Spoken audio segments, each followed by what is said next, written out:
딱 반발 더 깊게 들어가는 뉴스 프레스룸입니다. 지하철 타시는 분들 요즘 왜 이렇게 사람이 많아졌지 싶지 않으셨나요? 휘발유 값이 7주 연속 오르면서 자차를 두고 이 지하철을 이용하는 사람이 실제로 24%가량 늘었다고 합니다. 이 출근길에 유독 사람이 많아졌다 싶은 게 그냥 느낌이 아니었네요. 프레스룸 지금 시작합니다.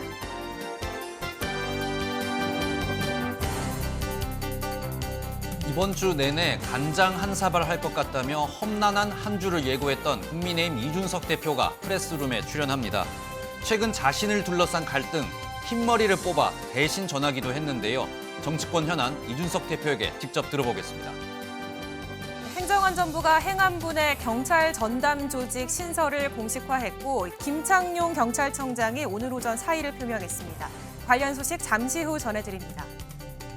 이재명 의원이 지지층인 개딸과 SNS 소통에 나섰습니다. 당내에서 전당대회 불출마 목소리가 불거지는 가운데 이뤄지고 있는 이 의원의 적극적인 소통, 어떤 의미일까요? 잠시 뒤 알아봅니다.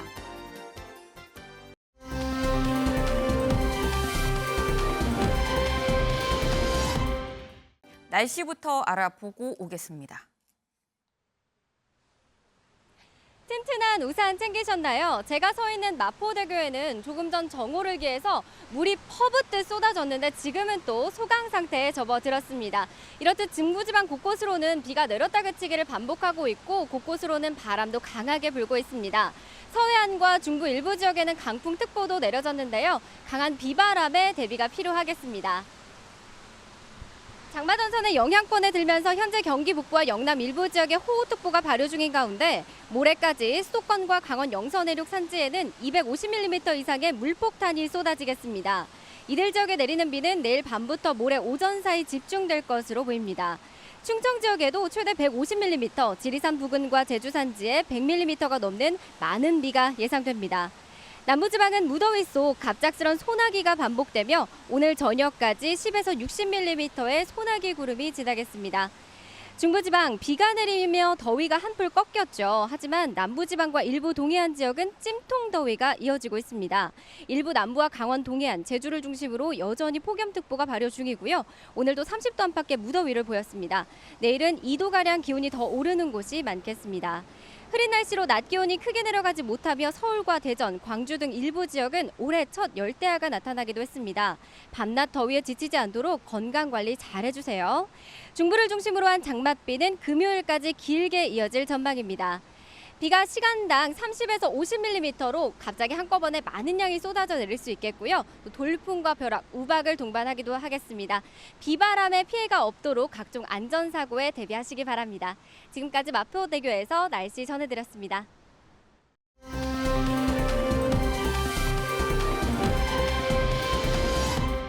네, 오늘의 첫 번째 코너 프레스룸에 온다입니다. 저희 프레스룸을 찾아준 분 바로 국민의힘의 이준석 대표 모셨는데요. 안녕하세요. 안녕하세요. 이게 비가 내리는데 이 추적추적 내리는 비를 뚫고 스튜디오를 직접 찾아주셔서 감사합니다. 예. 네, 사실 오늘 아침, 이게 월요일 매주 최고위가 열리는 날이잖아요. 네. 오늘 아침 최고위에 다들 좀 이목이 집중이 됐었습니다. 그 이유가 지난주에 있었던 이 마지막 최고위 때 또 배현진 최고랑 이게 악수 패싱이라고 해야 될까요? 패싱 악수. 이게 또 굉장히 또 화제가 됐었는데 오늘은 뭐 별로 이게 직접적인 조우는 없었어요. 늦게 그쵸? 오셨더라고요. 네. 네. 근데 그때 악수를 거절하신 이유가 직접 여쭤봐도 될까요? 저는 지금도 보면 혁신이나 이런 것들에 대해서 반대하는 분들도 그렇고 이분들이 사실 사실관계에 전혀 부합하지 않은 내용을 가지고 흠집내기를 시도하는 거거든요. 그러니까 저는 이렇게 봅니다. 뭐 내용을 잘 몰라서 그렇게 얘기하는 경우에는 저도 뭐 딱히 거기에 대해서 별말 안 하지만은 네. 애초에 프레임 씌우기를 하거든요. 그래서 이준석 사조직이다 혁신이가. 아니 최재형 위원장 같은 경우에는 네. 문재인 정부의 감사원장을 하다가도 대통령이랑도 들이받아가지고 우리 당에 와서 정치활동하시는 분인데 네. 제가 그분에게 미주알 고주알 사조직화한다는 거는 그분의 명예에다가 굉장히 손상을 주는 것이거든요. 근데 그런 주장을 하는 이유는 간단합니다. 혁신이가 하고자 하는 어떤 개혁이나 이런 방향에 대해 가지고 그냥 네. 저항하는 것인데 저는 한편으로는 그렇게 이제 사실 프레임 씌우기 타박하기를 하면서 한편으로는 또 웃는 얼굴로 악수하러 다가오고 전 이런 거는 제가 정치하면서 앞뒤가 다른 분들을 많이 봤지만은 네. 저는 앞뒤가 다른 경우에는 굉장히 강하게 저는 그건 배척합니다. 저는. 아니 그런데 오늘 또 그런 얘기도 나왔더라고요. 혁신위에 그 사조직이니까 몇 명을 넣은 거 아니냐 뭐 이런 얘기도 있던데요. 방금 전에 누가 저한테 갑자기 연락이 와가지고 네.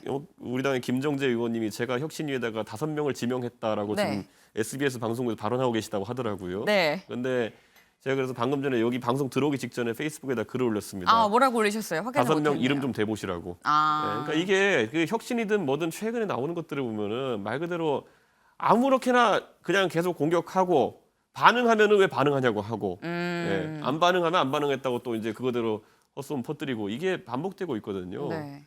그러니까 제가 좀 의아합니다. 이렇게까지 공격해가지고 얻으려고 하는 것이 과연 뭔지. 지금 그 직접 말씀을 주셔서 이렇게까지 공격해서 얻으려고 하는 게 뭐냐라고 말씀을 주셨는데 SNS에 올렸던 이 글이 또 굉장히 또 이 회자가 됐습니다. 디코이를 안 모니까 직접 공격을 한다. 이런 이 글을 올리셨었어요. 그래서 이제 디코이는 그럼 배현진 최고고 직접 공격에 나선 게 장제원 의원인 거냐라고. 아니, 제가 이제 뭐 이런 표현을 하자면은 네. 사실 장제원 의원님도 가셔가지고 뭐 언론인들과 식사도 하시면서 당 상황에 대해서 이런 얘기 많이 하실 거고. 근데 우연한 기회에 또 제가 그런 걸 전해 들어요. 네. 그러면 저도 장제원 의원님이 어떤 생각을 하고 계시고 어떤 활동을 하시는지 뻔히 아는데 갑자기 그때 뭐 배현진 최고위원과 제가 뭐 악수를 했느니 안 했니 뭐 이런 거 갖고 나올 때 네. 제3자적인 관점에서 갑자기 그들을 혼내러 나타난 사람처럼 발언하세요. 그래서 제가 무슨 상황이냐 이건 진짜. 그러니까 저는 이런 표현합니다. 우리 당의 이제 익명 인터뷰라든지 이런 네. 것들이 대선 때부터 굉장히 당의 내부 총질에 많이 활용됐거든요. 많은 분들이 저한테 왜 그렇게 사람에 대한 발언을 많이 하느냐라고 하시는 이유는 네. 저는 제가 할 말 있으면 항상 실명으로 이야기해서 그래요. 제가 예를 들어 누구에 대해 지적을 할 때는 네. 저는 제 페이스북이나 아니면 언론에다 공개적으로 이러이러해서 이거 문제가 있다 얘기해요. 네. 근데 반대로 저를 지명하시는 분들은 네. 대부분 보면은 네. 무슨 핵심 관계자, 무슨 관계자, 무슨 중진 의원 이렇게 다 익명 인터뷰를 하세요. 그러니까 이렇게 생각하시면 돼요. 원래 익명 인터뷰로 뭐 김은미 기자 너무 잘 아시겠지만은 네. 상대 당을 공격할 때 익명 인터뷰 안 받아줍니다. 예. 제가 예를 들어 이재명 후보를 네. 에 대해서 지적할 게 있을 때 네. 저를 무슨 뭐 국민의힘 측 핵심 관계자가 이재명 후보에게 이렇게 얘기했다는 네. 사실 모양이 빠지는 걸 넘어서 기사도 안 됩니다. 그거는. 예. 그렇기 때문에 보통 상대 당에 대해 가지고 지적할 때는 익명 인터뷰 안 하거든요. 네. 보통은 당내 지적할 때 쓰는 게 익명 인터뷰입니다. 예. 그런데 저 대표되고 나가지고 네. 저에 대한 거의 99%의 공격은 익명 인터뷰입니다. 그러니까 이준석 대표께서 직접 이 말씀을 해주시는 게 나는 상대방에 대해서 공격을 할 때 실명으로 하지 익명 이런 거 안 한다라고 말씀 주셨는데 네. 디코이랑 같이 올라온 게 간장 이번 주 다음 주 내내 간장한 사발할 것 같다. 이 간장은 사실 두 사람을 한꺼번에 지칭한 거다라고 다들 해석을 하고 있거든요. 그렇게 충분히 해석할 수 있고요. 네. 저는 그 간장이라는 발언을 제 이름 걸고 합니다. 그런데 반대로 거꾸로 저를 공격하는 분들은 본인의 정체를 숨기죠. 예. 그래가지고 그러니까 간장이 간철수 그건 대상에 안철수와- 대해서 제가 대상 그분들에 대해서 직접 타격을 하지 않고 네. 은유적인 표현을 하는 거는 네. 당연히 제 이름 걸고 제가 하는 것인데 저 지금 보십시오. 저 지금 윤핵관이라는 단어가 애초에 왜 나왔습니까? 윤핵관의 최초. CMO 언론에 네. CMO 뉴스 언론에 네, 네. 하루가 다르게 대선 기간 중에 윤석열 후보 측 핵심 관계자는 해가지고 저를 저격하는 게 계속 나옵니다. 근데 이런 식으로 그러니까 네. 저는 이런 거예요.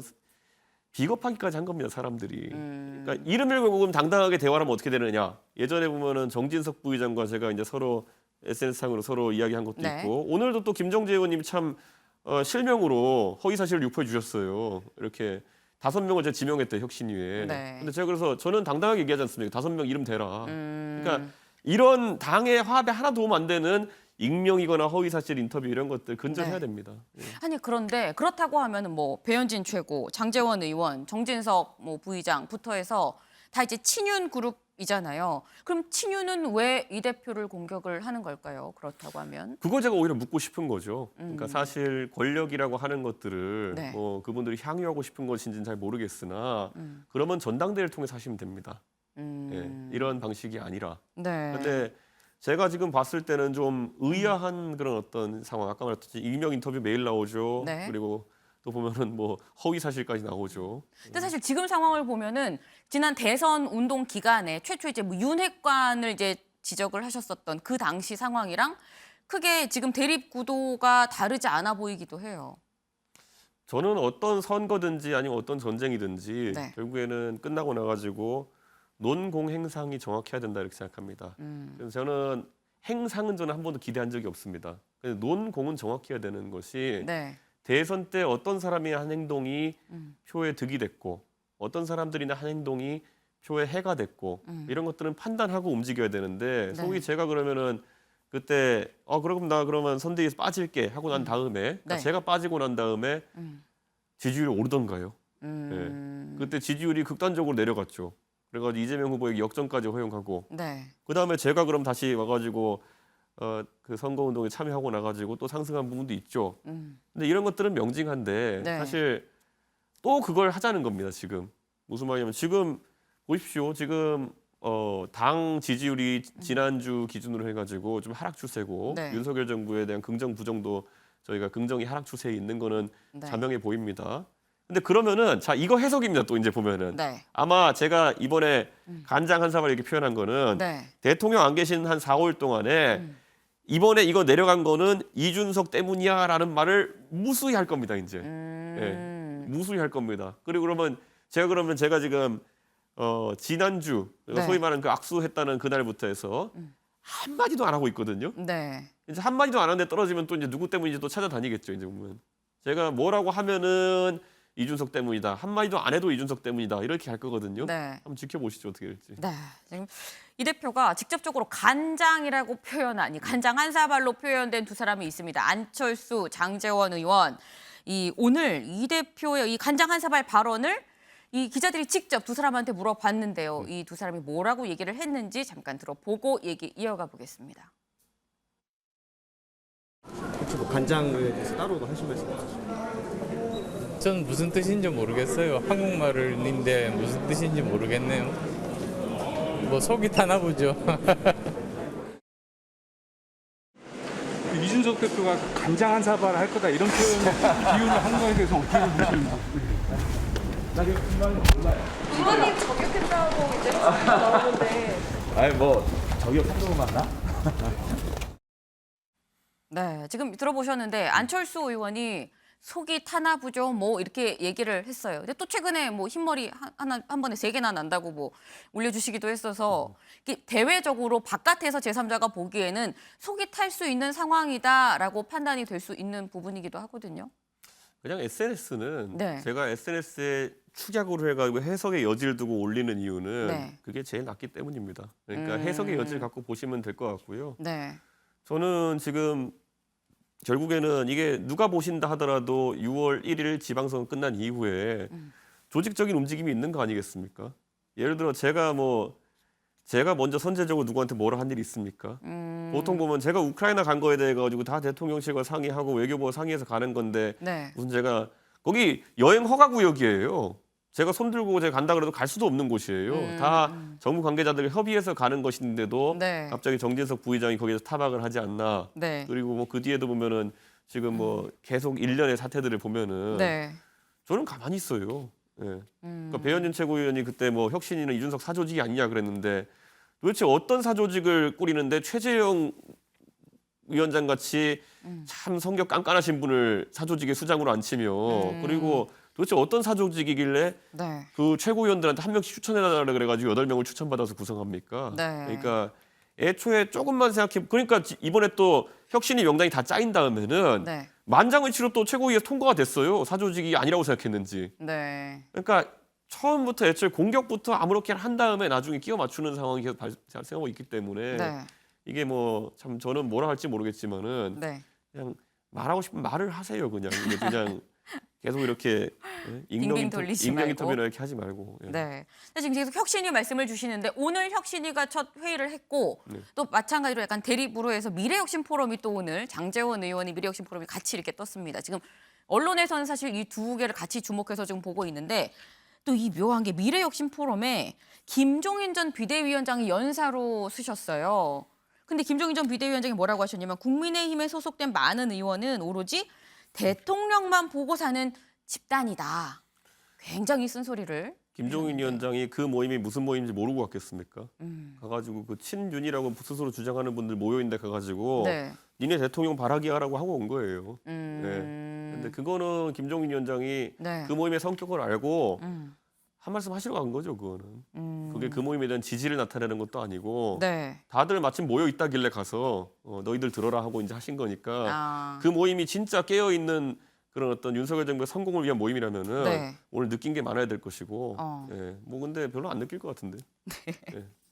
아니 근데 이 대표님 사실 지금 뭐 친윤과 이 대표님과의 어떤 지금 대립 구도가 형성돼 있는 거에 대해서 지금 저희가 쭉 얘기를 나눠봤는데 대표님이 그동안 이렇게 말씀을 해주시는 게 이 친윤은 이 대표님을 공격을 하지만 이 대표를 공격을 하지만 윤석열 대통령의 생각은 이게 아닐 거다라는 그런 뉘앙스의 발언을 좀 많이 주셨었어요. 그 와중에 나온 게 이 비공개 회동 얘기기도 했었었는데 근데 여기서 윤 대통령이랑 만났는지 안 만났는지 이게 지금 명확하지가 않아요. 제가 그걸 밝히려고 했으면 만나고 이런 것들을 계속 네. 얘기했겠죠. 네. 근데 지금까지 솔직히 뭐 인수 시절부터 해가지고 뭐 몇 번 만나 뵌 건 사실이죠. 네. 근데 특정 시점에 특정 의도를 가지고 만났다 이런 건 저는 확인해 줄 수도 없는 것이고. 그러니까 언론에 공개되지 않은 상태로 요 선거가 끝나고 난 다음에 여러 번 수차례 만났었다. 제가 만나 뵌 거는 거의 다 언론에 공개가 안 됐을걸요. 제가 왜냐면 비밀을 지켰기 때문에. 그런데 그럼, 지금 뭐 이번에도 보면요. 사실 그때 우크라이나 갈 때도 보면요. 네. 뭐 친서를 가져가느니 특사로 가느니 뭐 말이 이런 거 있었죠. 얘기 나왔을 때 네. 그때 저희가 얘기한 거 아니에요. 그러니까 먼저 어디선가 유출이 돼가지고 네. 그걸 저희한테 사실관계를 확인하고 저는 근데 끝까지 말 안 했죠. 어떤 상황인지. 근데 갔다 오고 나니까 대통령께서 오찬 자리에서 여러 가지 이제 이야기를 하시면서 상황이 이제 해명이 된 거겠죠. 네. 저는 대통령과 있었던 대화 같은 것을 이렇게 밖에다 이렇게 얘기하고 이러는 게 탐탁치 않아서 제가 말을 안 하고 있는 거지. 사실 그래서 그 어제 그제 네. 저한테 기자들이 계속 확인 전화가 오는데 저는 하나도 답을 안 했어요. 그럼 이건 약간 이런 식으로 생각을 할 수 있는 걸까요? 확인해 드릴 수 없다로 확인이 되는 차원 정도? 저는 앞으로도 제가 정치하면서 대통령과 뭐 논의한 내용 중에 기밀을 요하는 것이라든지 네. 아니면 언제 만났다, 어디서 만났다 이런 것들 공개할 생각 없습니다. 저는. 예. 그러면 이 대통령실은 비공개 회동에 대해서 전혀 사실이 아니다라는 입장을 내놨거든요. 저는 뭐 그러니까 그것도 그래서 제가 네. 왜 그런 입장이 나왔는지 모르겠지만은 네. 그렇다면 그런 거라고 제가 그냥 보고 가는 거지. 제가 네. 거기에 대해서 뭐 정정을 하거나 아니면 뭐 제 입장을 밝히거나 할 이유가 없습니다. 예. 근데 그럼 그거에 대해서는 동의를 하시나요? 지금 이런 어떤 당내 대립 구도나 어떻게 보면 사실 밖에서 보면은 결국은 뭐 당내 권력 다툼으로 지금 비춰지는 상황이거든요. 지금의 이 상황은. 근데 이런 상황에 대해서 친윤과 윤 대통령의 생각은 다르다라고 보시는 건 맞죠? 저는 그게 같으면 큰일 난다 봅니다. 아. 그게 같으면은 나라 큰일 난 거죠. 지금 나라 걱정해야 되는 상황입니다. 그러면은. 근데 그렇다고 한다면 윤석열 대통령의 생각은 뭐라고 생각을 하시는 거예요? 저는 거기에 대해서 대통령과는 저는 정책 이야기나 아니면은 네. 뭐 큰 틀의 정무적 사안 외에는 뭐 개인에 대한 사안이라든지 이런 것들을 얘기하지는 않습니다. 제가. 네. 그거는 당연히 여당 대표와 대통령이 만나면은 정책적으로 아니면은 뭐 어떤 정무적 상황에 대해 가지고 논의하러 가는 거지. 그걸 무슨 신변 잡기 얘기할 상황은 아니지 않습니까? 근데 지금 이 상황은 집권 여당의 어떤 당 지도부 최고위 내에서도 지금 이게 갈등이 표출이 되고 있는 사태가 지금 정무적으로도 심각한 상황이라고 볼 수 있어요. 어떻게 보면 당 지지도, 대통령의 지지도가 떨어지는데 그것도 약간 반영이 될 수 있는 부분인 건데 얘기를 안 나눠보셨을까요? 우리 김은미 기자님이 그 박근혜 대통령 청와대 계실 때 취재를 많이 하셨기 때문에 제가 저도 그때에 대해서 약간 궁금한 때가 있거든요. 네.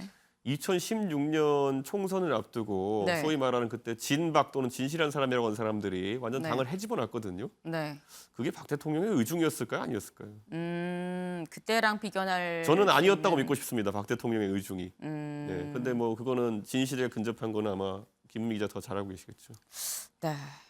그러면 요거 한번 여쭤볼게요. 이런 갈등 국면에서 대통령은 윤석열 대통령이 중립을 지키는 것만으로도 이 대표님의 손을 들어준 거라고 볼 수 있다고 저는 보세요? 그런 것도 얘기 안 하고요. 근데 요즘 제가 뭘 하면은 이제 해석을 다 갖다 붙여서 윤리 이런 걸 끄다 붙이니까 네, 네. 오늘도 제가 보면은 저는 분명히 제가 대통령께서 이번에 뭐 그 해외 순방 가시는데 네. 매우 중요하죠. 정부의 첫 네. 순방이니까. 그리고 좋은 성과가 있게 기대하고. 네. 그런데 이번에 아무래도 대통령께서 좀 그런 격식이나 이런 거를 좀 갖추는 걸 좋아하지 않으시기에 뭐 가서 좀 인위적으로 볼 수 있는 환송 행사라든지 이런 것들 하지 않기로 했다까지가 제가 들은 공식 통보입니다. 근데 그래서 뭐 권성동 원내대표는 그래도 네. 개인 자격으로 가보겠다 이렇게 얘기한 거고 네.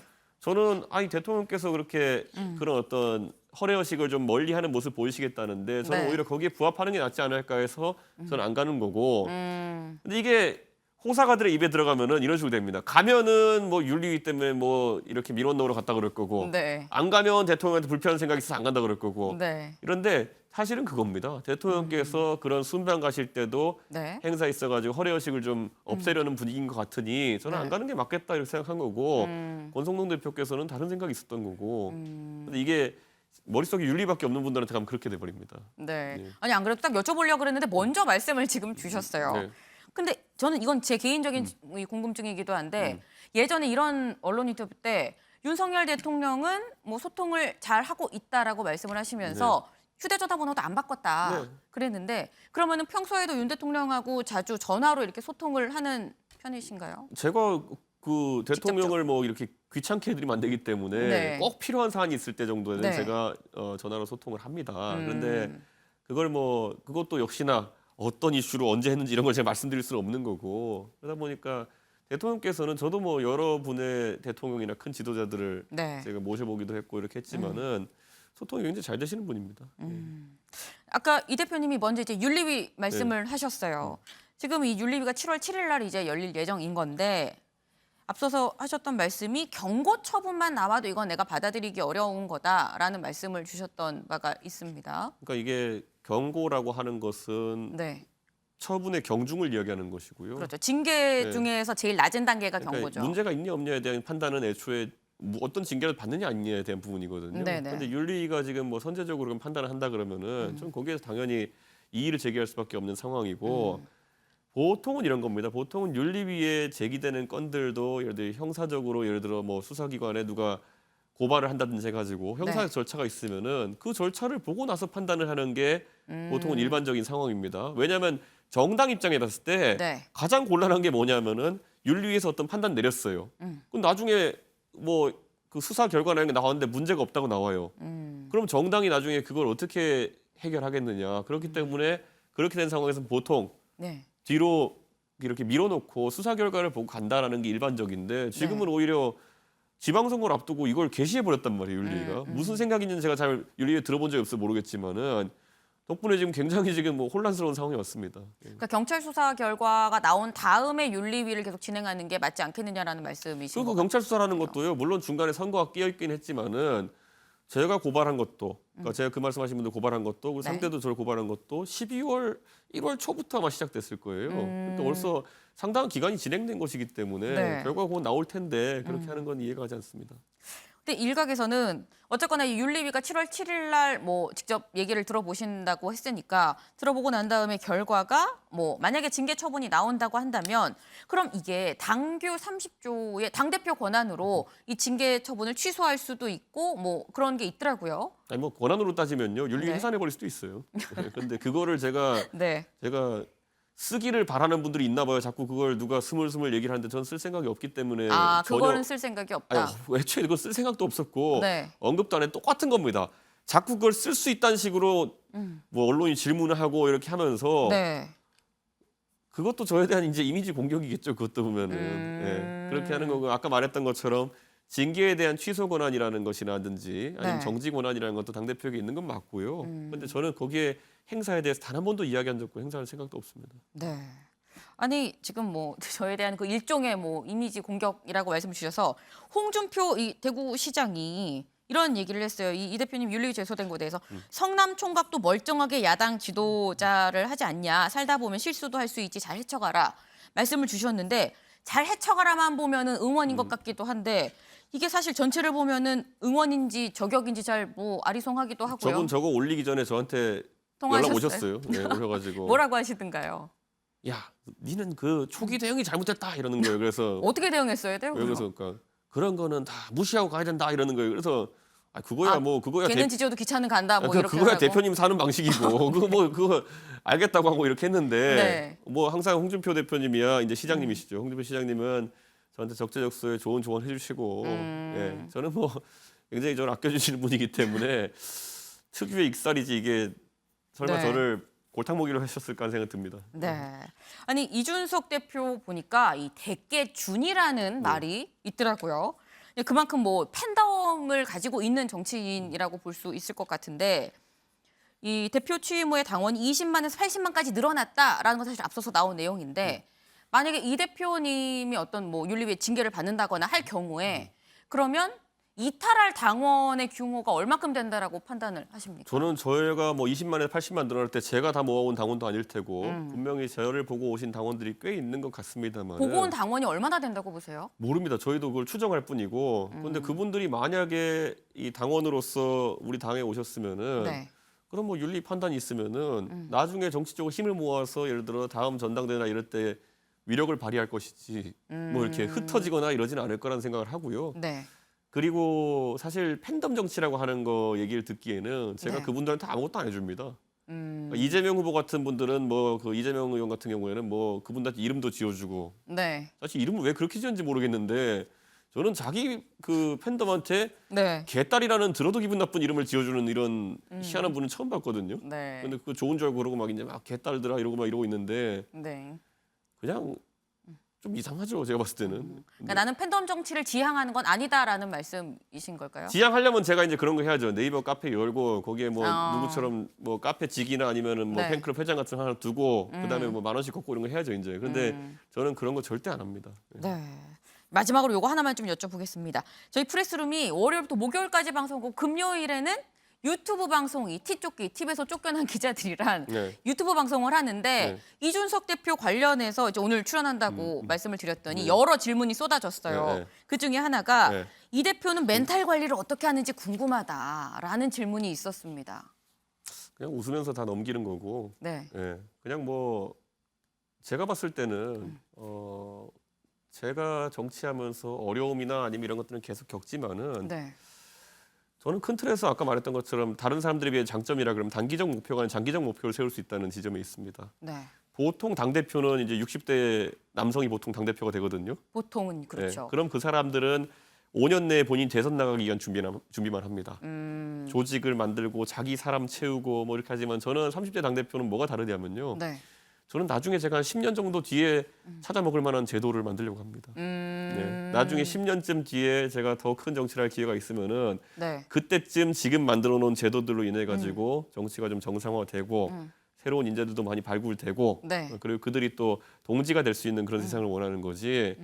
저는 지금 어떻게 이렇게 배를 갈라가지고 지금 알 빼먹고 이럴 생각이 별로 없습니다. 네. 그냥, 네. 근데 이 얘기를 또 어떻게 들으면은 아니 그러면 사주직 얘기 또 나올 수 있는 거 아니에요? 10년 뒤에 도움이 되는 그런 뭐 아니죠. 조직이나. 공조직을 엄청나게 강하게 키워서 나중에 제가 10년 뒤에 정정당당하게 네. 그거를 뭐 어떻게 보면은 제 성과로 삼겠죠. 보면은 예. 저는 당을 예를 들어 선거를 승리로 이끄는 것도 하나의 성과이겠지만은 네. 당을 불가역적으로 개혁하는 것 이런 겁니다. 예를 들어 오세훈 시장이 지금 와서는 많은 분들이 잊으셨겠지만은 네. 오세훈 시장이 과거에 정치 개혁에 있어가지고 오세훈 정치자금법 체계라든지 이런 것들을 만들어서 그 체계 하에서 지금 20년째 우리 정치판이 굴러가고 있는 겁니다. 잘 만든 시스템이라고 하는 것은 네. 그분이 나중에 훌륭한 정치도 발돋움할 때 좋은 실적이 됩니다. 물론 선거에 이기는 것도 중요하고 그것도 지휘관으로서의 경험이지만 네. 오세훈 시장은 그런 어떤 개혁가로서의 이미지도 충분히 가지고 있기 때문에 지금 정치에서 한 10년간 고생하셨어도 다시 이제 활발하게 활동하고 계신 거다 이렇게 봅니다. 네. 지금 하지만 오세훈 시장에 대한 이 어떻게 보면 좀 극찬이라고까지 볼 수 있을 것 같아요. 아 제가 시장 만드는데 제가 적극 지지하고 도왔는데 저는 그분이 시장 잘하시고 네. 더 좋은 거 많이 했으면 좋겠습니다 나중에. 네, 오늘 바쁜 시간 내주셔서 감사하고요. 예. 네, 오늘 말씀 감사합니다. 저희는 다음 순서로 좀 넘어가 보도록 하겠습니다.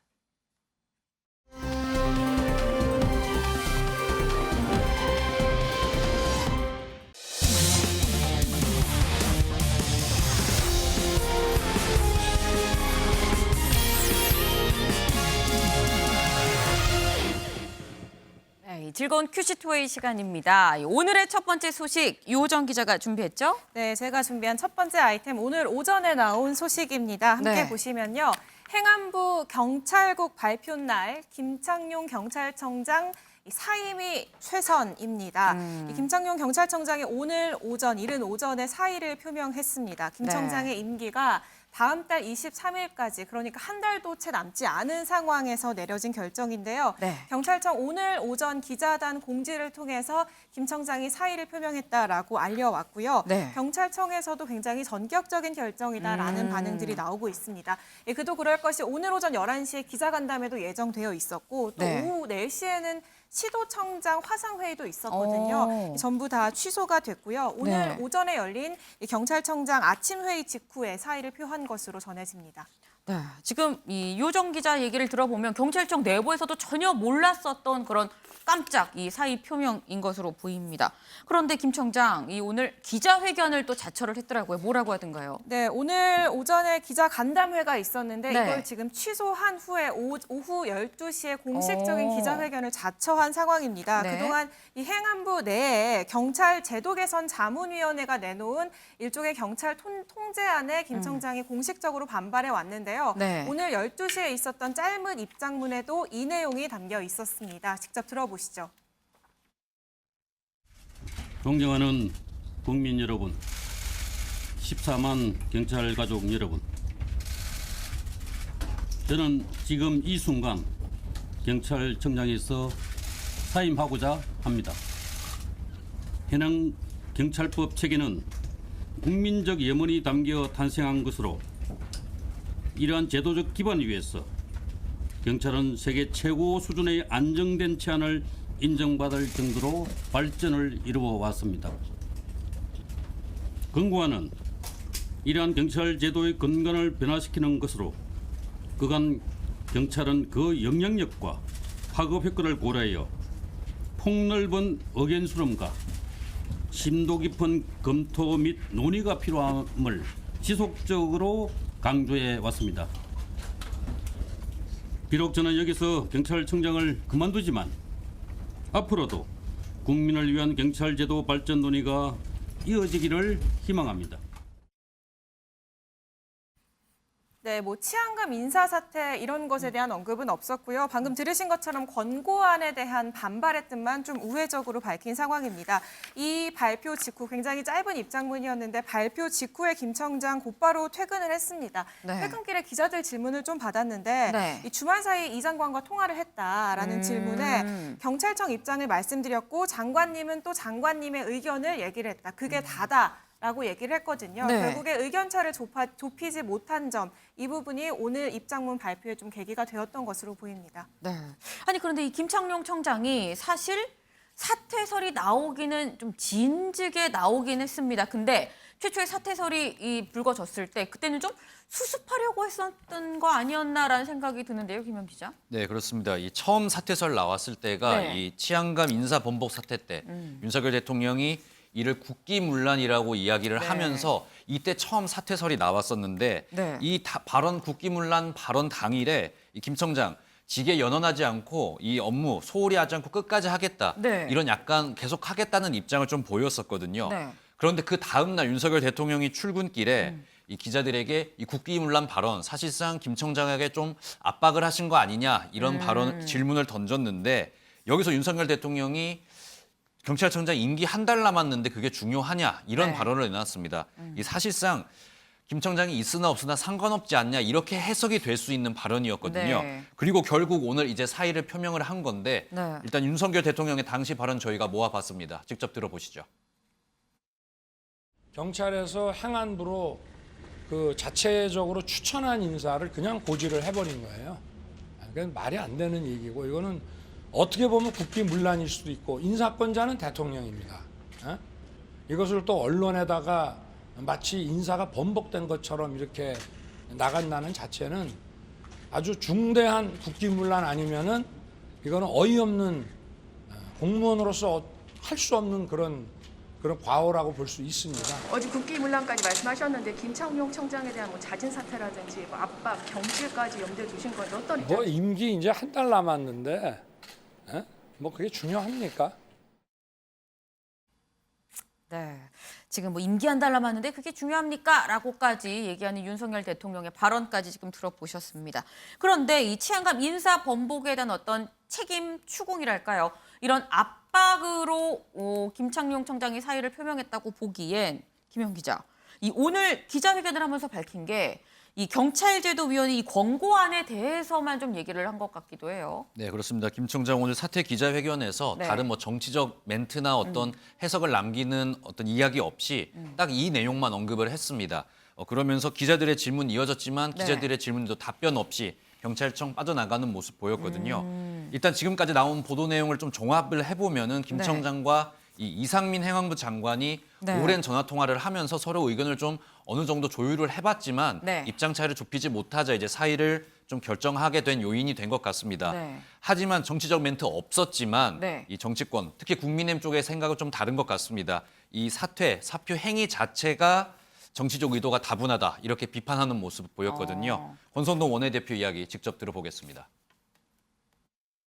덧붙여서 오늘 김창룡 경찰청장이 임기를 불과 20일 앞두고 사의를 표명했습니다. 하필 그 시기가 행안부 장관의 경찰지원부서 신설 관련 기자 간담회 이후인 것은 정치적 의도가 다분하다고 판단됩니다.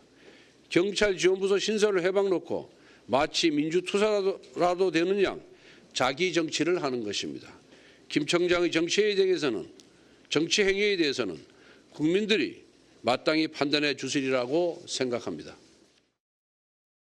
네, 권성동 원내대표 지금 김창룡 청장 자기 정치하는 거 아니냐라고 굉장히 지금 세게 비판을 하는 모습을 보셨는데 윤영걸 대표님 네. 지금 임기를 뭐 한 달 정도밖에 남지 않았는데 사의 표명을 좀 급하게 한 상황입니다. 이게 경찰권 통제에 대한 반발로 봐야 되는 건지 윤석열 대통령의 어떤 이 발언이 압박이 돼서 사퇴를 표명했을지 어떻게 보세요? 뭐 제일 큰 거는 경찰권 통제에 대한 그 마찰 논란 갖고 여기까지 빚어온 거 아니냐 저는 이렇게 생각이 돼요. 네. 물론 뭐 윤석열 대통령이 요전에 그 인사 번복한 거를 두고 국기문란이니 어이없는 일이 벌어졌다고 했는데 그거는 어떻게 보면은 행안부하고 경찰청하고 경찰에 대한 통제를 두고 마찰이 빚은 거에 대해서 네. 행안부에 좀 힘을 실어주는 거 아니냐 뭐 이런 좀 분석이 좀 맞는 거 아니냐 이런 생각이 들어요. 네. 그래서 윤석열 대통령이 16일 날 그 김창룡 경찰청장이 직에 연연하지 않겠다 네. 뭐 이런 말하니까 다음 날 그랬잖아요. 임기 한 달도 남지 않았다. 뭐 이랬으니까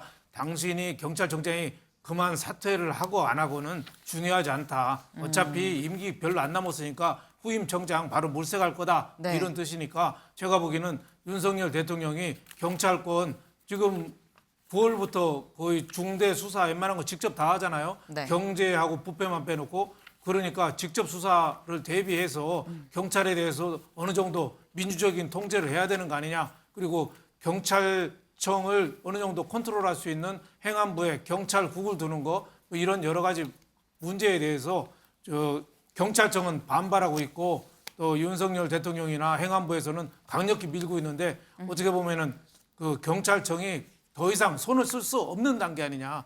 그래서 지난번에 검찰총장 김호수 검찰총장이 검수완박 국면에서 사표 두고 나갔잖아요. 네. 그 국면하고 저는 뭐 비슷한 거 아니냐 이런 생각이 좀 듭니다. 네, 그러니까 결국 경찰권 통제 부분에 대해서 반발을 하고 나간 부분이 훨씬 크다라고 지금 말씀을 주셨는데 그런데 김영 기자, 네. 그 보니까 오늘 윤석열 대통령이 김창룡 청장의 이 사의 표명을 또 반려를 했더라고요.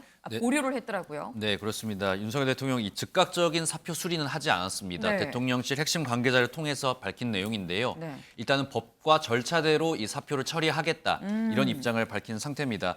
일단 윤석열 대통령이 지금 해외 순방을 떠났기 그렇죠. 때문에 사표 직접 바로 수리하는 것은 어려울 것으로 보이는 상황이고요. 네. 저희가 경찰법 이 절차를 좀 찾아보니까 네. 이 행안부 장관에게 사표가 올라가서 네. 장관이 이걸 총리한테 전달을 하고 총리 결재를 떠나서 이제 대통령이 최종 결재를 해야 이 사표가 수리가 되는 과정이 정상적인 것으로 지금 확인이 되고 있습니다. 네. 아무래도 대통령이 직접 귀국을 해서 사인을 해야 이제 사표가 수리가 될 것으로 보이고요. 네. 자연스럽게 김 청장은 지금 사표를 일단 제출을 하고 개인 휴가를 사용해서 지금 일단은 자리를 비운 상태로 확인이 되고 있습니다. 네, 지금 이 경찰청장이 사의를 표명했습니다만 결국 윤석열 대통령이 순방을 끝내고 돌아와야 뭐 가부간 결정이 될 수 있는 상황으로 보입니다. 이 오늘 김창룡 경찰청장이 사의 표명을 했다라는 소식이 전해진 게 오늘 오전 8시 한 35분쯤 이 얘기가 좀 전해졌었는데 그러고 난 다음에 공식으로 기자회견을 연 게 이 낮 12시입니다. 그런데 8시 35분과 낮 12시 사이에 오전 11시에 이 이상민 이 행안부 장관이 브리핑을 또 진행을 했습니다. 이상민 장관은 뭐라고 합니까? 네, 이상민 행안부 장관 일단 이 이른바 이 경찰국으로 알려진 이 행안부 내 경찰 조직 추진을 계속하겠다 이런 브리핑을 11시에 했습니다. 네. 앵커 말씀하신 대로 브리핑 하기 전에 이 경찰청장이 사의 표명할 것이다 이런 소문이 돌았는데 네. 여기에 개의치 않고 그대로 브리핑을 추진을 한 거고요.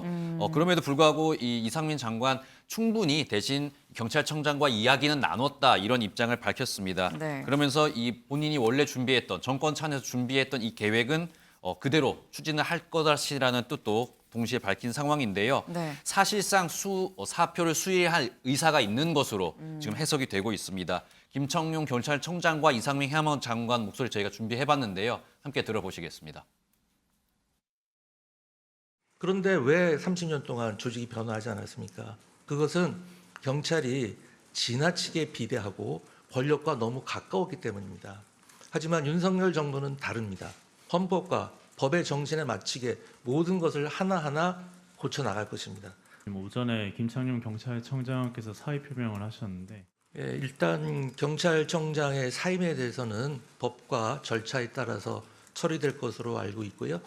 그다음에 지난 주말 경찰청장님하고 통화한 내용은 이제 경찰 제도 개선에 대한 우려와 나아갈 방향에 대해서 진지하게 서로 의견 교환을 했습니다. 장관이 통화해서 상당 부분 청장도 수용했다고 했는데 그게 사실입니까? 저는 우리 경찰청을 입장을 말씀드렸고 또 신중한 검토와 폭넓은 여론 수론 등 그런 어떤 과정을 거쳐서 하는 것이 좋겠다고 말씀드렸고 또 장관님은 또 장관님의 의견을 또 말씀하셨습니다. 그게 답니다. 네, 지금 보면 결국 지금 화두가 되는 건 경찰권 통제 부분이 아닌가 싶습니다. 김준일 대표님. 네. 지금 이 경찰권 통제, 그래서 결국 뭔가 검소완박 상황이랑 비슷한 거 아니냐 그러시는데 밀어붙이는 분위기인 것 같긴 한데 검찰 조직보다도 경찰 조직은 굉장히 크거든요. 예. 규모가. 이게 가능할까요? 일단 내부에서 어떻게 어느 정도 이제 반발이 있을 수 있느냐, 네. 뭐 그거를 봐야 되는데 사실은 경찰이 굉장히 취약합니다. 왜 취약하냐면은 뭐 네. 경찰 내부에서 나오는 얘기예요. 네. 예전에 이제 검란이라는 네. 단어들이 있었잖아요. 그쵸. 요즘은 이제 안 쓰지만은 네. 막 네. 부장 검사들이 뭐 다 같이 뭐 일괄 사의 표명하고. 사의 표명하고 막 네. 이게 그러니까 검사는 옷 벗으면은 변호사 하면 되지 않냐. 근데 경찰은 옷 벗으면 할 수 있는 게 없다. 이게 경찰 내부에서 있는 얘기예요. 그러니까 간부들이 이를테면 집단 행동 뭐 그런 잘못- 면에서 취약하다고 말씀을 하시는 거군요. 예. 그러니까 이게 사실은 경찰 내부에서 그래서 내부에서도 밑에 일선 간부들이 좀 그렇게 해라라고 밑에 직원들이 약간 그런 평 경찰들이 요구하는 바도 있었지만 아무도 네. 못 움직이잖아요, 지금. 그러니까 그런 부분에서 일단은 내부에서 뭔가를 이거를 강하게 저항하기는 지금 힘든 상황이고요. 네. 결국은 이제 야당이 이제 몫을 해야 되는 상황인 것 같아요. 그러니까 지금 여러 가지가 있는데 일단 이거를 대통령령이나 장관 시행령으로 지금 하겠다라는 거거든요. 이를테면은 경찰국 만드는 거. 그리고 감찰하고 감사하고 이런 거는 법을 바꾸겠다라는 경찰청 법을 바꾸겠다라는 네. 거예요. 네. 그래서 법을 바꾸는 문제에서 아마 야당이 강하게 문제 제기를 할 것이고 시행령은 시행령 정치에 대해서 이미 조홍천 의원이 이거를 법을 국회에서 검토를 하겠다. 불법 여부를. 그거에 대해서 아마 야당이 이제 원구성이 마무리되면 강하게 밀어붙일 겁니다. 그래서 이것까지 같이 견제를 하는 모양새로 이제 갈 건데 네. 그렇게 되면 하반기 국회도 여야 강경 대치가 지금 이어질 수밖에 없는 뭐 검수완박에 사개특위에 지금 경찰청법 시행령 등등 해가지고 지금 네. 계속 부딪힐 수밖에 없는 그런 상황으로 이어질 거예요. 예. 네, 이 경찰 조직적인 반발보다는 결국엔 야당이 나설 수밖에 없고 그러면 하반기 국회도 지금 첩첩산중이 아닐까라는 전망까지 주셨습니다.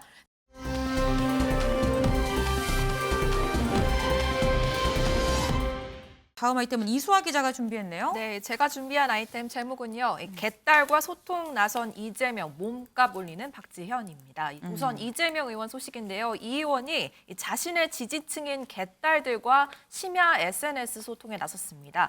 밤 11시부터 다음날 새벽 1시까지 거의 한 2시간에 걸쳐서 꾸준히 지지자들이 트위터에 올린 질문에 답을 달아준 건데요. 네. 예를 들어서 한 지지자가 이 머리를 다시 하실 생각은 없나요? 라면서 예전에 이 의원이 짧은 헤어스타일을 한 적이 있는 사진을 올리면서 질문을 하자 네. 결코라고 답을 받는가 하면 이 트윗덕을 누가 쓰나요? 보좌관이 대신 해주시나요? 라는 질문도 올라왔는데 네. 여기에 대해서는 맞춰보세요라고 재치 있게 받아치기도 했습니다. 이 의원이 이 시점에서 지지층과 소통에 나선 이유 아무래도 이 당대 출마 여부와 관계가 있어 보이는데요. 이 지난주 민주당 워크숍에서 관련 기자 질문이 쏟아졌지만 네. 이 의원 이때는 별다른 확답을 내놓지 않았는데 이제는 좀 대답할 시기가 다가온 거 아니냐 뭐 이런 분석이 나오고 있습니다. 당시 이 의원 발언 듣고 오시죠.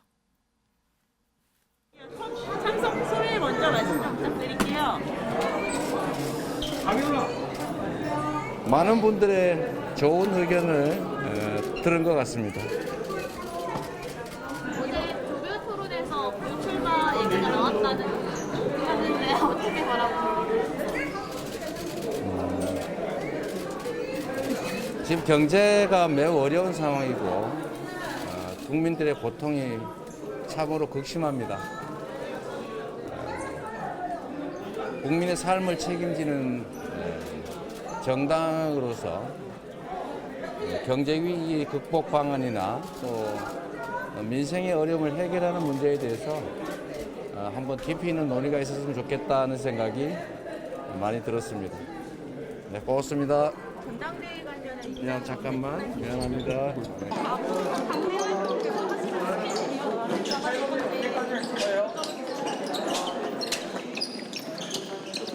아니 그래서 민생 얘기하시는 거는 저희 당대표 도전 생각 있으시다고 생각해도 될까요?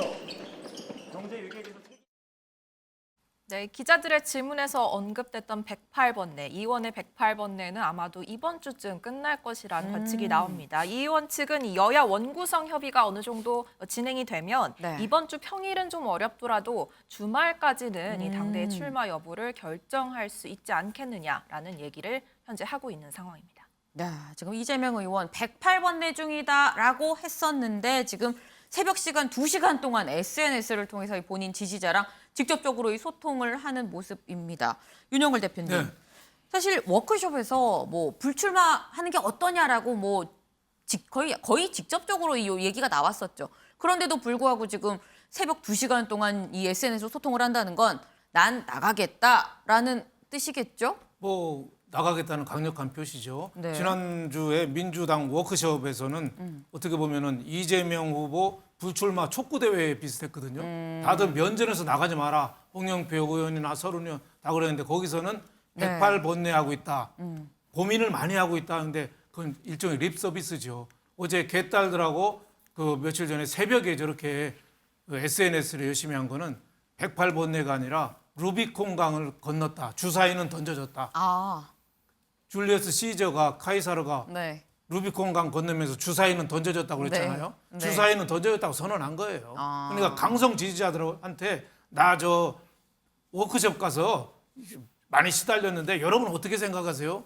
무조건 나가라죠. 그러니까 계속 어떻게 보면 못 먹어도 그거를 결정한 거 아닌가. 저는 뭐 이런 생각이 좀 들어요. 네. 그래서 그 이재명 후보는 대선 가도 다음에 가기 전에 당권 확보하고 또 공천권 다음 총선까지 네. 좀 내다보는 대권 가도로 간다 이렇게 볼 수 있겠습니다. 네, 지금 이 108번뇌 중이 아니라 주사위는 던져졌다라는 어떤 결심이 쓴 거다라는 말씀이셨는데 이런 상황에서 지금 공개적으로 좀 분당 얘기가 나오더라고요. 네, 당내 86그룹 중 한 명인 김민석 의원이 네. 분당론을 꺼내 들었습니다. 이 의원 워크숍 이후에 이대로 가면 안 된다고 생각을 했는데 결국은 이대로 가고 있어서 이 당이 깨지지 않나라는 생각이 들었다면서 네. 당과 국가를 위해서 전당대회에서 소임의 깃발을 준비하겠다라면서 사실상 전당대회 출마를 시사했습니다. 이 밖에도 전당대회 출마 고려하고 있는 또 다른 인물이 있는데요. 네. 바로 97그룹 중 중 한 명인 이 박용진 의원입니다. 현재 출마를 고민 중이라고 본인이 밝혔고요. 이 고문의 출마에 대해서는 이재명 의원 본인이 설득할 문제라면서도 네. 이 고문은 민주당의 중요한 자산이기 때문에 이 단타 매매로 소진돼서는 안 된다고 강조하기도 했습니다. 네, 지금 이 김민석 의원, 박용진 의원 지금 뭐 전대에 출마를 하겠다라는 뜻을 내비치고 있는데 지금 여기서 약간 또 주목이 되는 사람이 있습니다. 바로 박지현 전 비대위원장. 지금 최강욱 의원 징계권을 놓고 연일 이 SNS 글을 올렸었는데 요정 기자, 이번에는 윤석열 대통령을 또 SNS 글로 저격을 하고 나섰더라고요. 네, 맞습니다. 어제 오전이죠. 최근 현안에 대해서 굉장히 입장을 많이 밝히고 있는데 네. 윤 정부가 기업주들의 요구대로 최저임금은 동결하고 일주일에 최고 92시간까지 일하는 제도를 시행하겠다라고 한다며 네. 윤석열 정부가 드디어 반노동 본색을 드러냈다라면서 비판을 했습니다. 그러면서 민주당을 향해서도 한마디 남겼더라고요. 네. 기업의 자유만을 지키는 윤 정부에 맞서서 싸워달라. 음. 자신도 작은 힘이나마 이 최선을 다하겠다라고 어. 덧붙인 모습이었습니다. 네, 김준일 대표님. 예. 작은 힘이나마 보태겠다. 이 얘기가 굉장히 좀 의미심장합니다. 저는 전당대회에서 최고위원 출마하는 걸로 이해를 했거든요. 아마 그렇게 이해하시는 당대표는 분들은- 아니고 최고위원으로 갈까요? 예, 왜냐하면은 네. 지금 박지원 전 비대위원 죄송합니다. 박지원 비대위원장이 얘기를 했던 문제점으로 얘기를 했으니까 586 용태론이 있었고요. 네. 그리고 내부에 온정주의가 있었고요. 팬덤 정치가 있었어요. 네네. 586 용태론에서 이재명 의원은 사실상 해당이 되지 않습니다. 그러니까 네. 운동권은 아니잖아요. 네. 그 내부 온정주의도 직접적으로 이제 성비위에 대해서 해당이 안 돼요. 네. 팬덤 정치는 해당이 됐거든요. 네. 그래서 이제 최강욱 의원 징계권에 대해서 강하게 문제 제기를 했잖아요. 그거를 이제 뭐 팬들이 방해하는 거를. 네. 그런데 어제 이제 엊그제 그 올린 글을 보면은 친문 팬덤에 대해서도 문제점을 지적을 했어요. 이재명도 피해자다라는 네네. 거는 사실상 이재명하고 같이 간다는 뜻입니다. 이거는. 그렇다고 본다면 당대표가 아니라 네. 훨씬 가능성이 높은 최고위원회에서 이재명과 손을 잡고 당을 바꾸겠다라고 하는 거니까 네. 당내 다른 친문 의원들은 볼멘 소리가 나오는 거죠. 그러니까 이재명 저격하러 나온 줄 알았더니 그게 네. 아니라 손 잡고 있네. 그러니까 약간 불만 섞인 목소리들 이제 그런 기류가 좀 지금 보이고 있습니다. 네, 지금 이 친문 의원들의 뭐 입장을 지금 말씀을 좀 해주셨는데 이호정 기자, 지금 친문 의원들이 박지원 전 비대위원장에 대해서 뭐라고 구체적으로 하고 있는 거예요? 네, 이 대표적으로 이원욱 의원, 사실 박지원 위원장은 네. 어떻게 보면 엄호하고 나섰던 의원 중 한 그랬었죠. 명인데 방금 말씀해주신 저 글 때문에 이 박지원 위원장 비판으로 좀 돌아선 모습입니다. 오. 이재명 의원 앞에서는 한없이 약해지는 모습이다. 이 의원 팬덤에 호감을 사서 최고위원회라도 도전하고 싶은 것이냐라고 밝히는 모습이었습니다. 반면 네. 좀 다른 목소리도 나오고 있는데요. 최근 이 전당대회 불출마를 선언한 마찬가지로 친문인 전해철 의원은 이 박 전 위원장 손을 좀 들어준 모습입니다. 어쨌든 당에 들어와서 순기능 또 좋은 역할을 해준 게 있다라면서 이분이 역할을 해야 할 곳이 있다면 필요한 역할을 하도록 기회는 주어져야 한다라고 얘기를 했습니다. 네. 윤영걸 대표님 네. 짧게 여쭤볼게요. 네. 그러면은 박지원 전 비대위원장은 최고위원이 될 수 있을까요? 가능성 몇 %나 된다고? 가능성 뭐 한 절반 이상 되지 않겠나 어. 싶어요. 이재명 후보가 당 대표 나가고 네. 철험의 강성 초선 의원 거기다가 박지원 전 비대위원장 이런 측근들이 최고위원까지 포진하면은 네. 어마어마한 집권 체제 이렇게 해서 상당한 어떻게 보면 강성 투쟁을 예고하는 그런 예고편으로 저는 보고 있습니다. 네, 지금 이재명 당대표의 박지원 최고위원까지가 이 과반 정도, 이 50%가 넘게 이 가능성이 있는 상황이다라는 말씀까지 주셨습니다.